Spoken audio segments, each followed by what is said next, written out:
నిన్న అంటే 19th డిసెంబర్‌న US ఎక్స్‌చేంజ్‌లో Infosys ADR ఒకానొక టైంలో 50% పెరిగిందండి. 50% సింగిల్ డేలో. కొన్ని నిమిషాల్లో అంటే మాటలా? సో, మండే మన మార్కెట్స్‌లో కూడా ఇన్ఫోసిస్ ఇదే స్పీడ్‌లో పెరుగుతుందా లేదా? అసలు సడెన్‌గా ఇంతలా ఎందుకు బుల్లిష్‌నెస్ వచ్చింది? ఇది నిజంగా బుల్లిష్‌నెస్సా లేక టెక్నికల్ గ్లిచ్చా అనేది చూద్దాం. ఏడీఆర్ అంటే అమెరికన్ డిపాజిట్ రిసిప్ట్ అండి. సింపుల్‌గా చెప్పాలి అంటే ఇన్ఫోసిస్ ఇక్కడ రూపీస్‌లో ట్రేడ్ అవుతుంది కదా! ఈ షేర్స్‌లో కొన్ని షేర్స్ అమెరికన్ బ్యాంక్స్ దగ్గర పెట్టుకొని వాటి ప్లేస్‌లో అదే అమౌంట్స్‌కి తగ్గ డాలర్స్ లాగా కన్వర్ట్ చేసి వాటిని రిసిప్ట్స్‌లా కన్వర్ట్ చేసి వాటిని అమెరికన్ ఎక్స్‌చేంజ్‌లో లిస్ట్ చేస్తారు. ఓకే కదా! పెద్ద కాన్సెప్ట్ అండి. బట్ ఇంతవరకు అర్థం చేసుకుంటే చాలు. సో, ఒకలా చెప్పాలి అంటే ఇక్కడ ఎన్ఎస్‌సిలో ఇన్ఫోసిస్ 5% పెరిగితే అక్కడ యూఎస్‌లో ఇన్ఫోసిస్ ఏడీఆర్ కూడా 5% పెరగాలన్నమాట. అండ్ ఆపోజిట్ కూడా అండి. నౌ ఇదే ఇన్ఫోసిస్ ఏడీఆర్ ఫ్రైడే $19 నుంచి $28.45కి జంప్ అయిందండి. Almost like 50% up in few minutes. కానీ వెంటనే మళ్ళీ నార్మల్ ప్రైస్‌కి పడిపోయిందిలెండి. ఆ రోజు క్లోజింగ్‌లో చెప్పాలి అంటే 5.6% అప్‌లో క్లోజ్ అయింది. బట్ ఈ 50% అప్‌కి ఒక 2 రీజన్స్ ఉండొచ్చు అంటున్నారు. First fat finger theory. ఎవరో బిగ్ ట్రేడర్ ఆర్డర్ టైప్ చేస్తున్నప్పుడు మిస్టేక్ చేసి ఒక పెద్ద వాల్యూ ఏదో ఎంటర్ చేసేసి ఉంటాడు. సో, ఎక్స్‌ట్రా జీరో కొట్టడం లేకపోతే ఏదో అయ్యి ఉంటుంది. లేదంటే మార్కెట్ ఆర్డర్ పెట్టి పెద్ద క్వాంటిటీ కొట్టేసి ఉంటాడు. సో, దానివల్ల ప్రైస్ రాకెట్‌లా వెళ్ళిపోయిందండి. దీన్నే ఫ్యాట్ ఫింగర్ ఎర్రర్ అంటారు. Second short squeeze theory. ఇదే కనుక జరిగి ఉంటే ఇన్ఫోసిస్‌కి కొంతవరకు పాజిటివ్ సెంటిమెంట్ వచ్చే ఛాన్స్ ఉన్నదండి.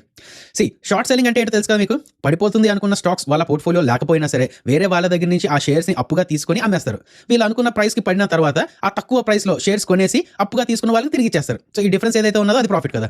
నౌ ఇన్ఫోసిస్ పడుతుంది అని చెప్పి చాలా మంది ఈ మధ్య యూఎస్‌లో ఈ ఇన్ఫోసిస్ ఏడీఆర్స్‌ని షార్ట్ సెల్ చేశారంటండి. కానీ రీసెంట్‌గా ఈ షేర్స్ తాలూకా షార్టేజ్ వచ్చిందంట. అంటే షార్ట్ సెల్లర్స్ ఆ షేర్స్‌ని అప్పుగా తీసుకోవాలి కదా! ఇప్పుడు అప్పు ఇవ్వడానికి ఎవరి దగ్గర షేర్స్ లేవంట. అంటే ఎవరు ఇవ్వడానికి ఒప్పుకోవట్లేదు. అలాగని ఓపెన్ మార్కెట్‌లో కూడా సెల్ చేయడానికి ఒప్పుకోవట్లేదంట. సో, ఆల్మోస్ట్ లైక్ ఏంటంటే no stock to borrow board పెట్టేశారంట. ఇంకా వర్స్ట్ ఏంటంటే ఎవరైతే షేర్స్ ఆల్రెడీ అప్పుగా ఇచ్చారో వాళ్ళు నా షేర్స్ నాకు అర్జెంట్‌గా వెనక్కి ఇచ్చేయండి అని డిమాండ్ చేస్తున్నారంట. సో, ఇప్పుడు టైం ఎలా వచ్చిందంటే షేర్స్‌ని అప్పుగా ఇచ్చిన వాళ్ళు నా షేర్స్ నాకు ఇచ్చే లేకపోతే ఎక్కువ ఇంట్రెస్ట్ ఇవ్వు లైక్ 30% ఎక్కువ ఇంట్రెస్ట్ కూడా ఇవ్వు అని చెప్పి బ్రోకర్స్‌ని అడుగుతున్నారు. సో, బ్రోకర్ ఏమో అయితే నాకు ఎక్కువ ఇంట్రెస్ట్ పే చేయి లేకపోతే షేర్స్ వెనక్కి ఇచ్చేయి అని చెప్పి ఇటువైపు షార్ట్ సెల్లర్స్‌కి అంటున్నారు. షార్ట్ సెల్లర్స్ ఏం చేస్తున్నారు? సరే అంత ఇంట్రెస్ట్ ఎందుకు పే చేయడం షేర్స్ ఇచ్చేద్దాం అని చెప్పి మార్కెట్‌లోకి వెళ్లి షేర్స్ కొందామంటే అంత ఎక్కువ షేర్స్ ఎవరు అమ్మటం లేదంట. సెల్లర్స్ అక్కడ లేరంట.